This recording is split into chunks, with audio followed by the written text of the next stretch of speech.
is what you see there. It's me, I don't think it's meant to be. Cause she loves herself more than she does me. And honestly, I believe it's about time that I love myself more than I do. She's so weak, it's no weak, it's only her. Cause everything I did revolved around her, and that's where we defer. So I'ma do me from now on, and now it's fuck her. I made the sacrifices, I put in overtime. Hey, what's good everybody? This is your boy Ced Banner, and this is my review of Venom. So yeah, I wasn't gonna go see this film. I really wasn't, and I'm like a ton of other movie goers right now, where I want all Marvel material to be handled solely by Marvel/Disney, because they just really can't mess up. They can't miss right now, and you know, you really get tired of seeing these subpar and inaccurate work. And works that just don't really seem like labors of love or passion when it comes to a lot of these comic characters and heroes.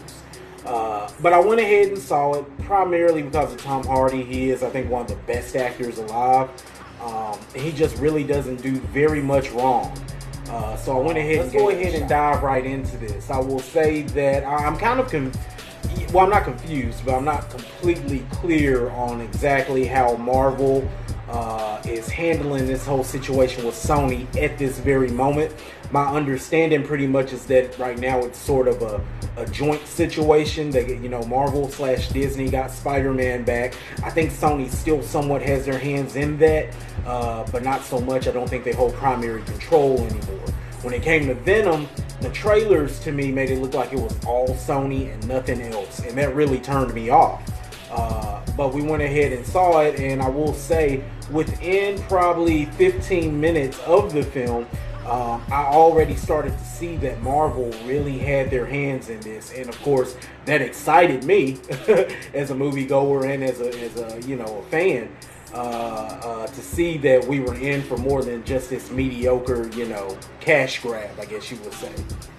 As far as the plot is probably what impressed me most overall. I think the plot just really felt pretty well rounded to me. When it comes to a character like Venom and Eddie Brock, you know, we're talking about an anti-hero, not necessarily a complete villain, but a lot of villainous ways. And when you look at origin stories for these type characters, they just normally don't translate well to a full feature-length film.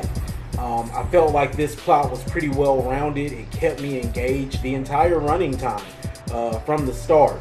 I will say, as far as cons with the plot, the only thing I can say is that it felt a little rushed, probably right before the midway point, and then at the end. However, I did expect that. This is an origin film, you know, like I said, you know, not being done completely by Marvel. But I don't feel like it was enough to really ruin the movie. Now, it may have caused, I think I may have counted 2 plot holes. But, again, for this type of character, I can forgive those. It just wasn't a huge deal for me. I think the best thing about this film is how much fun it is. And, of course, if you watch my reviews or if you know me, you know I love dark films, especially when it comes to comic characters. I like for even characters that aren't necessarily dark to be portrayed that way. That's just how I am. It's my taste. Venom, of course, needed to be portrayed that way. And I believe this film is PG-13. It could have been very easily been rated R, and it probably should have been. Probably would have made it even better. But they do push the envelope as far as the PG-13 goes, and I appreciated that. Not ultra-violent, but violent enough. It was just right. It wasn't, you know, when it came to the action, when it came to the special effects, the stunts, nothing was really cheesy to me. Nothing really came off as corny. We'll say the CGI may have felt a little too CGI in some scenes, but we get a lot of that these days. You know, it is what it is. But yeah, the movie was fun. This is probably some of the most fun I've had in the theater this year, and I cannot believe I'm saying that about this film, because like I said, I went in expecting the absolute opposite. As far as casting goes, I love the casting in this film also. Of course, Tom Hardy, like I said, I thought he did an excellent job. He took Eddie Brock and he stayed true to the comic character, but at the same time, he made him his own.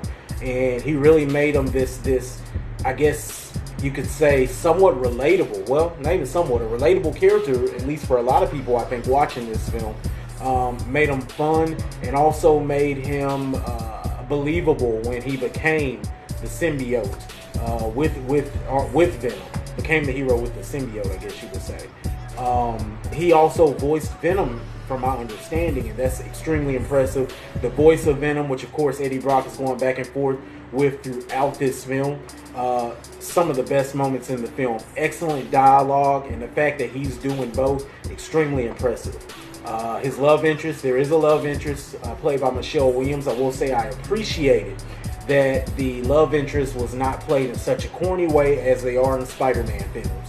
That's not done here, and I think that's what's great about Venom and the character as a whole is he's the opposite of Spider-Man, and if you like the type of heroes, the type of characters and films that I like, you'll love this. Even the whole relationship between Eddie Brock and Michelle Williams' character, just it's the opposite of what you would normally see, and I really love that. It really made the film feel more authentic overall. As far as the villain, and it's hard to say villain because, like I said, Venom is, the anti-hero. However, there is a villain here, and the character is played by, I believe his name is Riz Ahmed. I don't know if I've seen him in anything else. I don't think I have. He may be a Bollywood actor, if I'm not mistaken. He did an awesome job. I really thought he was a great villain. It just made the film that much more enjoyable. Listening out for the score and the composition is used in the music in these films. And I loved it because there's an excellent mix of hip-hop music, current hip-hop, and also what I call Spidey music, which is the music you would normally hear in any of the Spider-Man films, especially the original trilogy with Tobey Maguire.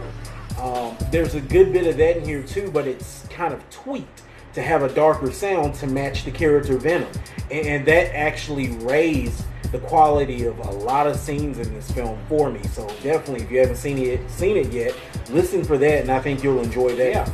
Yeah. I think I've covered my cons for the film also, just a little rushed in some parts, but this was a very welcome and huge surprise for me. Like I said, some of the most fun I've had in the theater this year.